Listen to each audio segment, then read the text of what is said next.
Good morning, friends. Hello, hello. How are you this morning? Hope you're doing great on this beautiful sunny day. It is, it is a beautiful spring day. There's much goodness in it. Hope you find a chance to get out. The lilacs were in bloom this morning as I was headed out. Uh, it is truly uh, a time of resurrection and beauty, all manner of goodness. Hope you are able to enjoy it these days. Well, I hope that just as a hey, good morning, it's Karen. Good, yes, it is a gorgeous day. I hope you can enjoy it some today.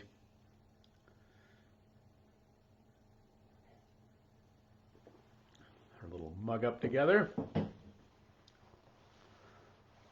There's some beauty and goodness in this day for everybody. Peace and grace.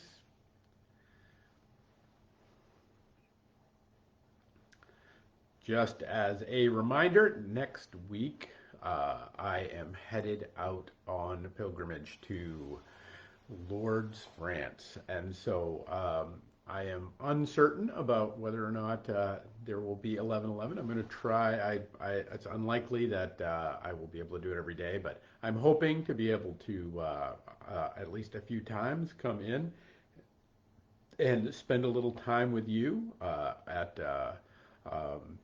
the appointed hour while I am there to give you a bit of the uh, the the experience with me, and so hope that it comes to pass. Hey Donna, good morning to you. Hope you're great. Hope Phyllis is good too. Hope everybody's doing well. That in your world. All right, let's get going this morning. It is the 8th day of May, the second week of May already. On this 11:11, and I'm glad you're here, and I'm glad you're a part of the journey. In the second chapter of Mark, so this is early on in the Gospels. Jesus is long before he is established among and has kind of exerted his authority in some ways that he will later in the Gospels in terms of pressing the Pharisees and the Sadducees. Early on in the second chapter of Mark, he has this interaction. One Sabbath, he was going through the grain fields, and as they made their way, his disciples began to pluck heads of grain. And the Pharisees were saying to him, "Look, why are they doing what is not lawful on the Sabbath?" And he said to them, "Have you ever read what David did when he was in need and was hungry?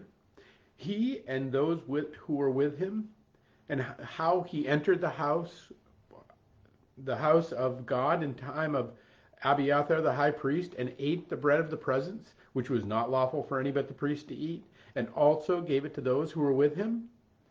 And he said to them, "The Sabbath was made for man, not man for the Sabbath. And so the Son of Man is Lord of the Sabbath." This is a particularly early on in the Gospels. This is a powerful interaction with the Pharisees, which could have got him strung up right there. The Sabbath rules of were draconian at best, and that if he was suspected of breaking them, there are ways in which he would easily have been he could have gotten in much more trouble early on. But he suggests to them as and the Pharisee class that there is first kind of this precedence of David and that when David was on the run, basically they hid out in the temple, and in the temple there was what was called the showbread, which was the bread that was there for the priest to eat, which was presented to God, and so he and his fellow warriors ate that and kept them going, and that violation was. That he points to that kind of strict violation of the law. It was clearly a violation of the law, but it kept the people of God and the house of God going.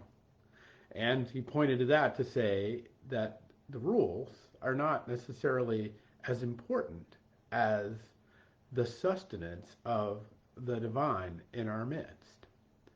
And this is and I think Jesus is pointing to something that we would do well to embrace in these days.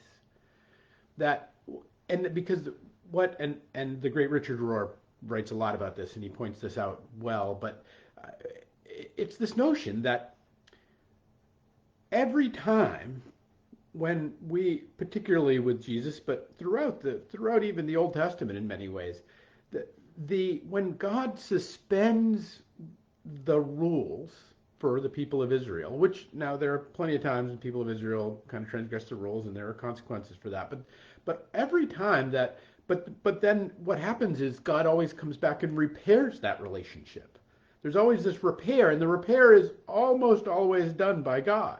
And so that there is this way that every time God enters in and supersedes mercy, supersedes grace for the rules, what he's saying is that the relationship that he has with his people, like the relationship God has with us, is more important than God's law, than the rules themselves. And we've been given this notion, we've been given this kind of thing that if we can kind of get ourselves together, if we can get ourselves, if we can do the right things, and we can do the right things enough times, if we can get the right habits on board, if we can do the hokey pokey and turn ourselves around, if we can manage to get it right, then God will love us.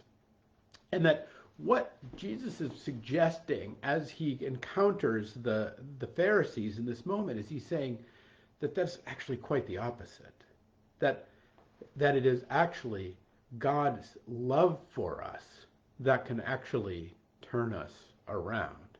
And in fact, his suggestion is nothing else can. That this notion of keeping the rules of the Sabbath, of making sure that one day a week was set aside without labor and without work for simply instruction and rest, that is kept not because it is a rule that people have to keep, and if they don't keep it, they get in trouble, but because it is a gift that it is an expression of God's love for us, which is what really all of the disciplines end up being. That they end up being that if we spend time in prayer, there's actually things that we get out of that, and that we get much more out of it. The great one of the great theologians, I always forget his name, but he said, I normally pray an hour a day. But I have a lot to get done today, so I started the day by praying for 2 hours. That his suggestion was that the more he submitted himself to the discipline, the more time he spent with God, the more time, actually, the better his day would go, and that the more he could get accomplished, the more that he could then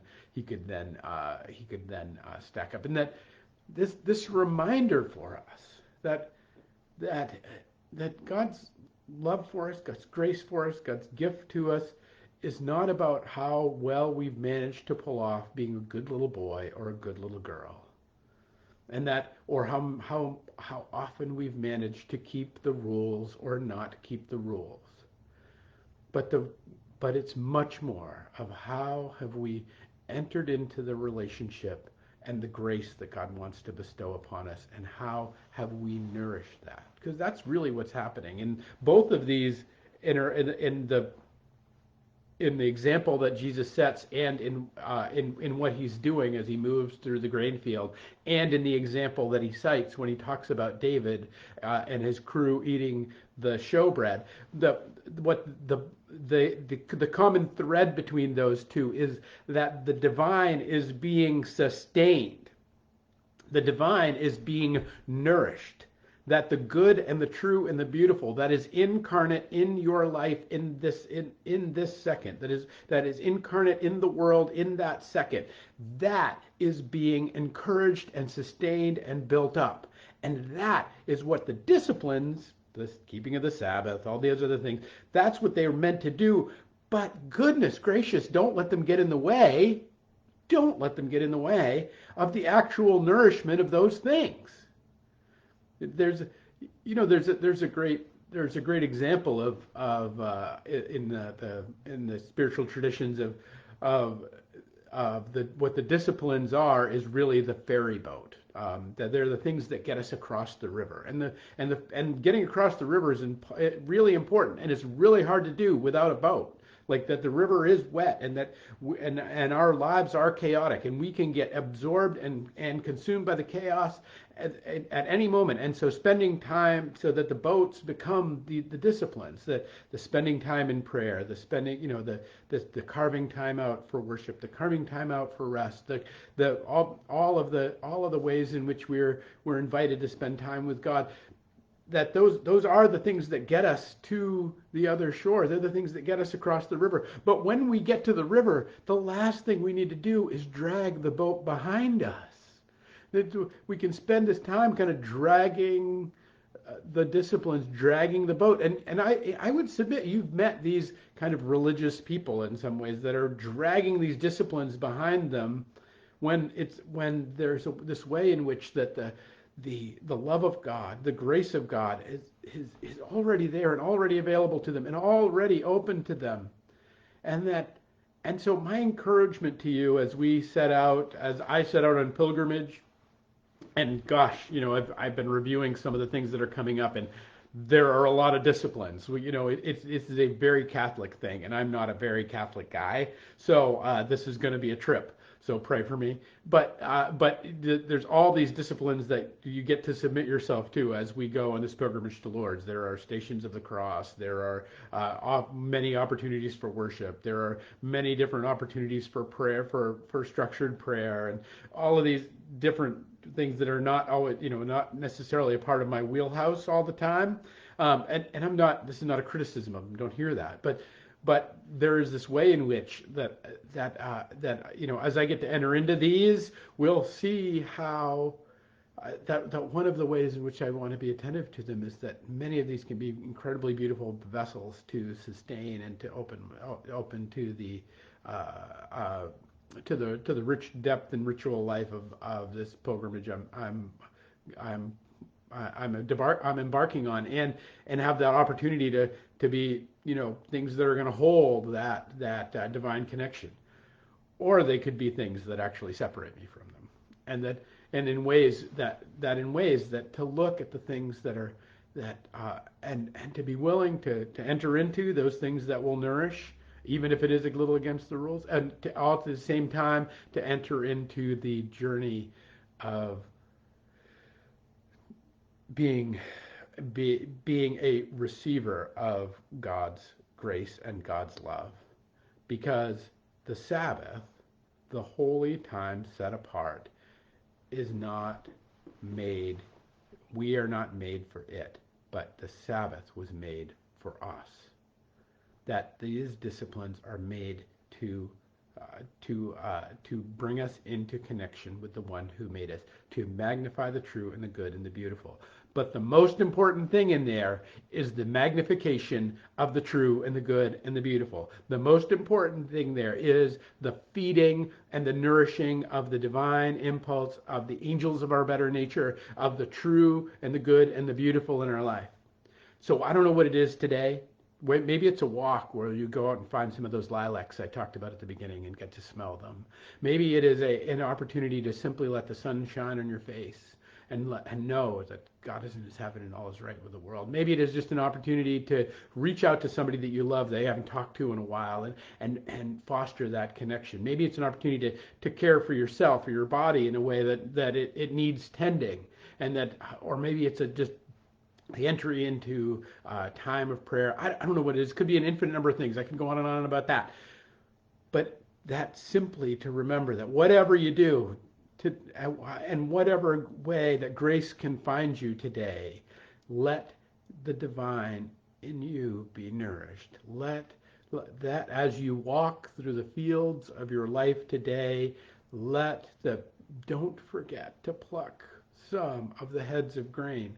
As you are in the fight, as David was, don't be afraid to eat the showbread, to eat the bread of presence, as it's called, the God's presence, even in the midst of your fights and even in the midst of your challenge, because the Sabbath was made for man, not man for the Sabbath.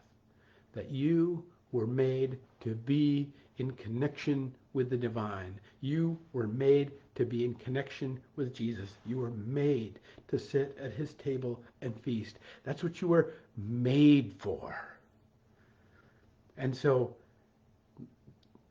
in these days and in this hour, in the beauty of this creation, it is my hope that as this week and as we go forward and as we're able to keep in touch or not, that you know a bit of the gift of that Sabbath, that you know a bit of the gift of that presence, and that maybe you can let go of all the trying to be the good girl or the good boy and simply let yourself be loved and nourished by the one who made you. This is my hope for you these days, friends. I am hoping to see you at least a little bit this next week. We'll have to play it by ear. But peace and grace to you all, and we'll pick it up soon enough with another 11:11.